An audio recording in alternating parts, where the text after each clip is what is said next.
அஸ்ஸலாமு அலைக்கும் வரஹ்மத்துல்லாஹி வபரகாத்துஹ். அல்லாஹ் நேசிக்கிறான். அல்லாஹ் யாரை நேசிக்கிறான்? அல்லாஹுடைய தூதர் ஸல்லல்லாஹு அலைஹி வஸல்லம் சொன்னார்கள், ஒரு அடியான் ஒரு பாதையிலே பயணம் செய்கிறான். அவனை சந்திப்பதற்காக அல்லாஹ் ஒரு மலக்கை அனுப்புகிறான். அவர் இந்த தோழரை பார்த்து கேட்டார், எங்கே செல்கிறாய்? அவர் சொன்னார், இந்த ஊரிலே ஒரு சகோதரன் இருக்கிறான், அவனை சந்திப்பதற்காக செல்கிறேன். அந்த மலக் கேட்டார், ஏதாவது உலக காரியங்கள் தேவை அவரிடத்திலே இருக்கிறதா? அதை பெறுவதற்காக செல்கிறாயா? அவர் சொன்னார், இல்லை, அவரை நான் அல்லாஹ்விற்காக நேசிக்கிறேன், அதற்காக அவரை சந்திக்க செல்கிறேன். இந்த பயணத்துடைய நோக்கம் எதுவும் இல்லை, அல்லாஹுடைய நேசம்தான். அந்த மலக்கின் வாயிலாக அல்லாஹ் இந்த ஒட்டுமொத்த சமூகத்திற்கும் ஒரு செய்தியை அந்த தோழரின் மூலமாக அல்லாஹ் கூற வைத்தான். அந்த மலக் அந்த தோழரிடத்திலே சொன்னார், அல்லாஹ்விற்காக அவரை சந்திக்க செல்கிறாயா? எப்படி நீ அல்லாஹ்விற்காக அவரை நேசிக்கிறாயோ அல்லாஹும் உன்னை நேசிக்கிறான்.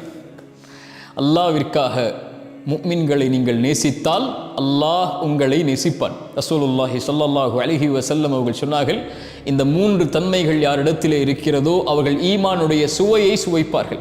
அதில் ஒரு தன்மை, ஒருவரை நேசித்தால் அது யாராக இருந்தாலும், உங்கள் தந்தை, உங்களுடைய தாய், உங்களுடைய மனைவி, உங்களுடைய குழந்தைகள், உன் சகோதரன், உன் தோழன், உன் நண்பன், உன் சமூகத்தில் இருக்கக்கூடியவர்கள் அல்லது அல்லாஹ்விற்காக இருக்கக்கூடியவர்களில் யாரை நீங்கள் நேசித்தாலும், அல்லாஹ்விற்காக நேசித்தால் அவர்கள் ஈமானுடைய சுவையை சுவைப்பார்கள் என்று அல்லாஹுடைய தூதர் ஸல்லல்லாஹு அலைஹி வஸல்லம் சொன்னார்கள்.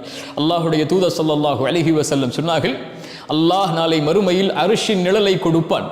சூரியன் ஒரு மைல் தூரத்தில் இருக்கும் போது நரகம் 70,000 கடிவாளங்களோடு, ஒவ்வொரு கடிவாளத்திற்கும் 70,000 மலக்குகளோடு நரகம் இழுத்து கொண்டு வரப்படும் போது அல்லாஹ் அழைத்து சொல்லுவான், இன்றைய தினம் எனக்கு நிழல் அளிக்கப்படுகிறது. யாருக்கு? எனக்காக நேசித்தவர்களுக்கு, எனக்காக நேசம் கொண்டவர்களுக்கு. ரசூலுல்லாஹி ஸல்லல்லாஹு அலைஹி வஸல்லம் அவர்களை பற்றி சொன்னார்கள், அவர்கள் யார்? அல்லாஹ்விற்காக நேசித்தவர்கள், அல்லாஹ்விற்காக பிரிந்தவர்கள். என்ன விளக்கம்? அல்லாஹ்விற்காக ஒருவரை நேசித்தால், கேளுங்கள், அல்லாஹ்விற்காக ஒருவரை நேசித்தால் அவர்கள் அல்லாஹ்விற்காக பிரிவார்கள் என்றால் உலகத்தில் அல்ல, அவர்களை இந்த உலக வாழ்வில் ஒரு சிறிய பிரிக்கும், அது மரணம். மீண்டும் அவர்களை ஒன்று சேர்ப்பான் அல்லாஹ். எங்கே? அர்ஷின் நிழலில்.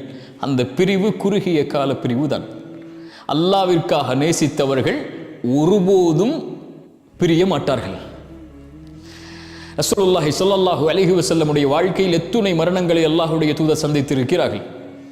தோழர்கள், நண்பர்கள், உறவுகள், மனைவி, குழந்தைகள், ஏன் இத்துணை மரணங்களும் அவங்களுடைய வாழ்வில் எந்த ஒரு பெரும் பாதிப்பையும் ஏற்படுத்தவில்லை. ஏன் தெரியுமா? அவர்களுக்கு தெரியும், இந்த உலக வாழ்வு ஒரு தற்காலிக வாழ்வுதான். நாம் மரணித்து விட்டால் அல்லாஹ்விற்காக நேசித்திருக்கிறோம், அல்லாஹ் அவர்களை, நம்மை நாளை மறுமையில் ஒன்று சேர்ப்பான், அதுதான் நிரந்தரமான வாழ்க்கை என்று.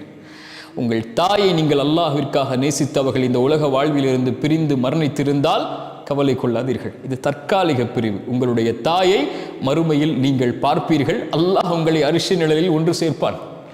உங்கள் கணவனை நீங்கள் பிரிந்திருந்தால், பிள்ளையை பிரிந்திருந்தால், உங்கள் மனைவியை பிரிந்திருந்தால், உங்கள் சகோதரனை, நண்பனை, தோழர்களை, அல்லாஹ்விற்காக நேசித்த யாரை நீங்கள் பிரிந்திருந்தாலும் கவலை கொள்ளாதீர்கள், இது பிரிவு, தற்காலிக பிரிவு. அல்லாஹ்விற்காக நேசித்தவர்களை அல்லாஹ் நாளை மறுமையில் ஒன்று சேர்ப்பான். அல்லாஹுடைய தூதர் அதனால் தான் சொன்னார்கள், ஒருவரை நீங்கள் நேசித்தால் அறிவித்து விடுங்கள் அவருக்கு, நான் உன்னை அல்லாஹ்விற்காக நேசிக்கிறேன். இன்னி உஹிப்புக ஃபில்லாஹ். என் தோழரே, என் சகோதரனே, என் சகோதரியே, இந்த சமூகத்தில் இருக்கக்கூடிய எல்லோர்களையும் விருப்பு வேற்றுமைகள் இல்லாமல் இன்னி உஹிப்புக்கும் ஃபில்லாஹ், உங்கள் எல்லோர்களையும் நேராக சந்தித்து இதை சொல்வதற்கு வாய்ப்பை அல்லாஹ் கொடுப்பானா இல்லையா என்று எனக்கு தெரியாது. ஆனால் உங்கள் எல்லோர்களையும் விருப்பு வேற்றுமைகள் இல்லாமல் அல்லாஹ்விற்காக நான் நேசிக்கிறேன். இது என்னுடைய செய்தி. உங்களுடைய செய்தியும் நீங்கள் நேசிக்கக்கூடிய உறவுகளுக்கு அறிவித்து விடுங்கள். அது உங்கள் தாயாக இருக்கலாம், என் தாயே அல்லாஹ்விற்காக உன்னை நேசிக்கிறேன். உங்கள் மனைவியாக இருக்கலாம், கணவனாக இருக்கலாம், பிள்ளைகளாக இருக்கலாம், நண்பர்களாக இருக்கலாம், யாராக இருந்தாலும் அல்லாஹுடைய தூதருடைய அறிவிப்பு அது. அறிவித்து விடு, அல்லாஹ்விற்காக உன்னை நேசிக்கிறேன் என்று. அல்லாஹ்விற்காக நேசித்து விட்டோம் என்றால் அங்கே உலக காரியங்கள் உள்ளே வராது, உலக சருகல்கள் உள்ளே வராது. போட்டி, பொறாமை, உலக விஷயத்துடைய ஆசைகள், ஏமாற்றம், இது எதுவும் அங்கே உள்ளே வராது. எல்லாவற்றையும் மிகைத்து விடும், நான் அல்லாஹ்விற்காக நேசிக்கிறேன், இதுவெல்லாம் ஒன்றுமில்லை விடு என்று. முஆதை அழைத்து அல்லாஹ்வுடைய தூதர் சொன்னார்கள், கையை பிடித்து சொன்னார்கள், யா முஆத், முஆதே இன்னி உஹிப்புக். நபி அவர்கள் சொன்னார்கள், முஆதே நான் உன்னை அல்லாஹ்விற்காக நேசிக்கிறேன். அபூபக்கர் சித்தீக் அல்லாஹ்வுடைய தூதர், இந்த இருவரின் நேசத்தை எப்படி சொல்வது? இருவரும் அல்லாஹ்விற்காக தன் நேசத்தை பகிர்ந்து கொண்டதை எப்படி சொல்வது? உமர் அவர்களும் அபூபக்கர் அவர்களும் ஒரு முறை தங்களுக்குள் ஒரு சிறிய பகைமை ஏற்படும் போது அல்லாஹ்வுடைய தூதரிடத்தில் அபூபக்கர் ஓடி வருகிறார்கள். அல்லாஹ்வுடைய தூதர் அபூபக்கர் தன் நண்பருடைய கவலையை பார்க்கும் போது சொன்னார்கள், என் தோழரை கைவிடுகிறீர்களா, என் தோழரை கைவிடுகிறீர்களா? யார் அவர்?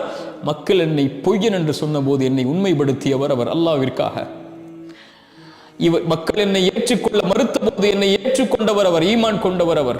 செல்வத்தாலும் உடலாலும் எல்லாரும் என்னை விளக்கிய போது உயிராலும் செல்வத்தாலும் என்னை அரவணைத்துக் கொண்டவர். அல்லாஹ்விடத்திலே ஒரு உச்ச தோழனாக நான் எடுக்க வேண்டும் என்றால் அபூபக்கரை தான் எடுத்திருப்பேன். அல்லாஹ்வை தேர்ந்தெடுத்துக் கொண்டேன். அபூபக்கர் என் தோழர், நண்பர் என்று உலகத்திற்கு அறிவித்தார்கள். அந்த அபூபக்கர் எப்போது அல்லாஹ்வுடைய தூதர் கைவிட்டார்கள்? அபூபக்கர் சித்தீக் ரலியல்லாஹு அன்ஹு மரண தருவாயை அடைகிறார்கள். கேட்டார்கள், இன்றைய நாள் எந்த நாள்? தோழர்கள் சொன்னார்கள், திங்கட்கிழமை. இது அல்லாஹ்வுடைய தூதருக்கு, என் நண்பருக்கு விருப்பமான நாள். இந்த நாளில் தான் அவர்கள் மரணித்திருக்கிறார்கள். நான் மரணித்து விட்டால் இந்த நாளை கடக்க செய்து விடாதீர்கள். நான் இந்த நாளிலேயே மரணித்து அடக்கம் செய்யப்பட வேண்டும் என்று ஆசைப்படுகிறேன். இந்த அபூபக்கர் எங்கே? எங்கே? முஹம்மது ரசூலுல்லாஹ் ஸல்லல்லாஹு அலைஹி வஸல்லம் அவர்களுக்கு அருகில் கபரில். உமர் எங்கே? அபூபக்கர் சித்தீக் ரலியல்லாஹு அன்ஹு அவர்களுடைய கபருக்கு அடுத்து. ஏன்? இவர்கள் அல்லாஹ்விற்காக நேசித்தார்கள். இவர்கள் மரணமடைந்த வயது, இவர்கள் மரணமடைந்த நாளை வரலாற்றில் படித்து பாருங்கள், ஆச்சரியப்பட்டு விடுவீர்கள். அல்லாஹ்விற்காக நேசித்தவர்களை அல்லாஹ்விற்காக அல்லாஹ் நாளை மறுமையில் ஒன்று சேர்ப்பான். இது பெரிய அதிசயம். இதை நாளை மறுமையில் நாம் பார்ப்போம். கவலை கொள்ளாதீர்கள். உலகத்தில் ஏற்படக்கூடிய பிரிவுகள், மரணத்தை நினைத்து அல்லாஹ்விற்காக நேசித்தால் அல்லாஹ் அவர்களை மறுமையில் ஒன்று சேர்ப்பான். அதைவிட அல்லாஹ் அவர்களை நேசிப்பான். அல்லாஹ்விற்காக ஒருவரை நேசியுங்கள், அல்லாஹ் உங்களை நேசிப்பான்.